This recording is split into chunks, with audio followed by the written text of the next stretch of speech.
Warning: our YouTube channel and its videos may contain scenes, language, and content that may not be appropriate for all audiences. These videos include surveillance footage, undercover pursuit of suspects, actual police and rescue operations, and fearless confrontations. If you do not approve of the content, please do not watch our videos. If you wish to continue, we strongly advise that you proceed with caution. Viewers' discretion is advised. Isang pulis na nag-loan sa isang kooperatiba ng halagang 23,000 pesos lang na 2 taon lang dapat babayaran, ay Diyos ko por Diyos por Santo, 9 na taon niya na raw binabayaran, hanggang ngayon, kinakaltasan pa rin ang kanyang sweldo. Ito po, panoorin natin.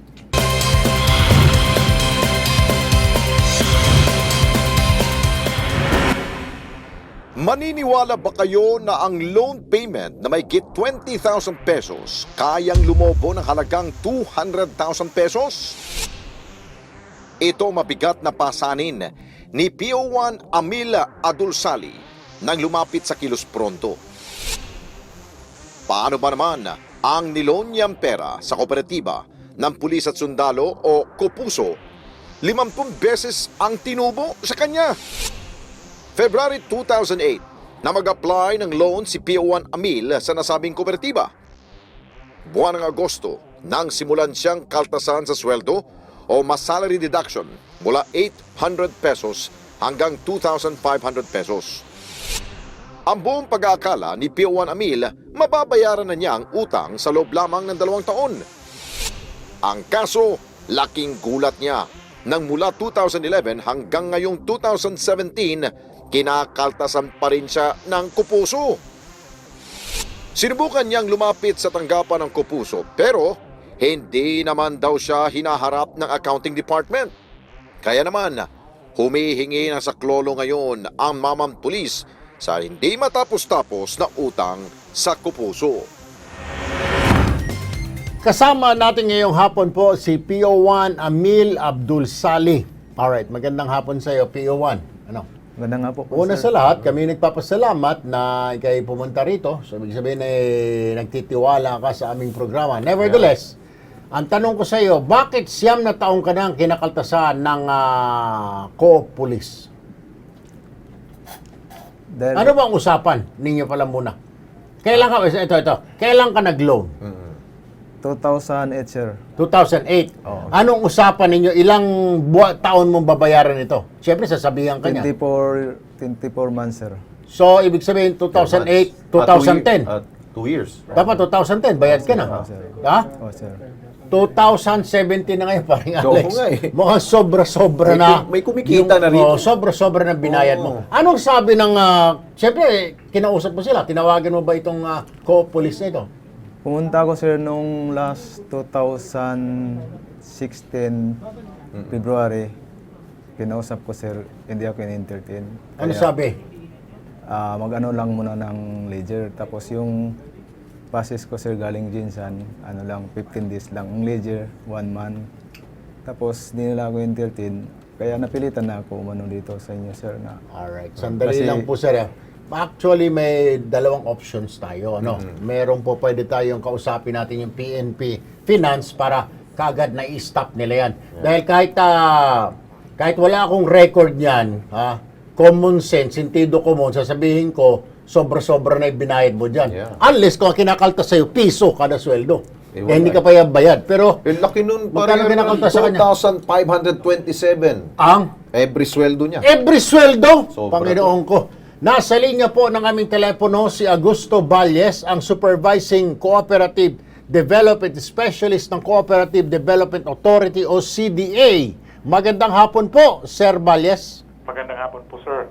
Sir, meron po kami dito ngayon, isang pulis po na galing pa ng Mindanao. Sinadya kami dito sa Maynila para magpatulong dahil itong isang kooperatiba, I don't know kung narinig nyo na itong co-op police na ito. Ito hindi, dapat palitan ang pangalan ito, hindi co-op police, dapat co-op tulis eh. Tulisan eh.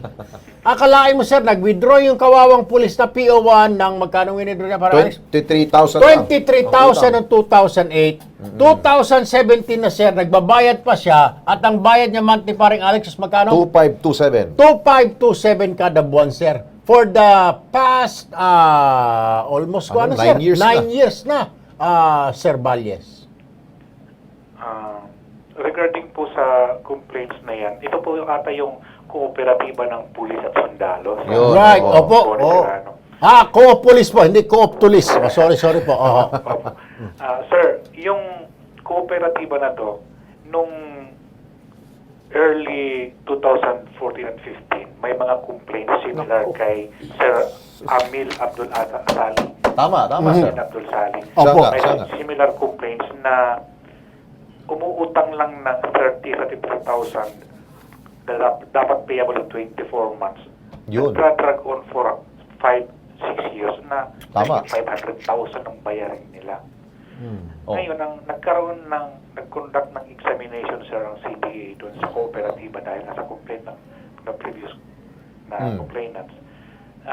Na found out na yung system nila, pag mayroong default ang borrower, automatic siyang nagre-recompute na to the advantage of the borrower. Ngayon, naggumawa ng recommendation ng CDA na yung mga complainants na i-formalize nila yung complaints. Bibigyan ng CP ang pamunuan ng cooperative at saka yung CDA for CDA to act. So, sinokos natin yung kooperatiba. Tapos, tinulungan itong mga complainants para ma-settle nila through recomputation ng kanilang account sa kooperatiba. Ngayon, na-comply ito ng kooperatiba at nag-hearing dito sa opisina at nagka-settle yung mga complainants. Ang sinasabi namin doon sa findings, ang officers, pag merong verified complaint na itinulog sa kanila, through the assistance ng agency, ng CDA, ay tinutulungan sila para ma-settle kung Sir, merong mga discrepancy. okay, sir, medyo maikli lang pong oras namin pero we really appreciate you helping us. Yes, Ang sir. gusto ko lang po malaman, may kapangyarihan ba kayo, authority, na pwede niyang mabawi yung hinulog niya? Abay, para siyang naghulog na para sa kanyang retirement, para sa kanyang pension. Kinumpute ho namin, 243,000 plus na ang nakakaltas sa kanya, sir, when in fact, yung utang niya ay 23,000 lamang. So in 2 years time, bayad na dapat, pero Diyos ko po, 243, may babalik pa po ba kaya yun sa kanya, sir? Ang ginagawa po namin, sir, ay pinasosomon natin sila dito sa office for them to talk para masettle nila.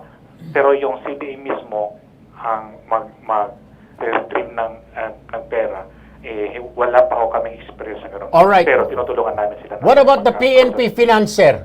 Meron din ba kayo nakikitang kakulangan ng PNP Finance dahil parang hindi niya binibilang, bawas siya ng bawas, hanggang kamatayan na ng pulis Baka kung hindi nagreklamo ito, baka pag-retire na ito, may utang pa ito. Baka habulin pa ito ng co-op hanggang sa kanyang sa kanyang libingan, Sir Valle. Oo nga po, sir, kasi ang kooperatiba, nagbibigay sila ng statement of account doon sa PNP Finance para kaltasan na.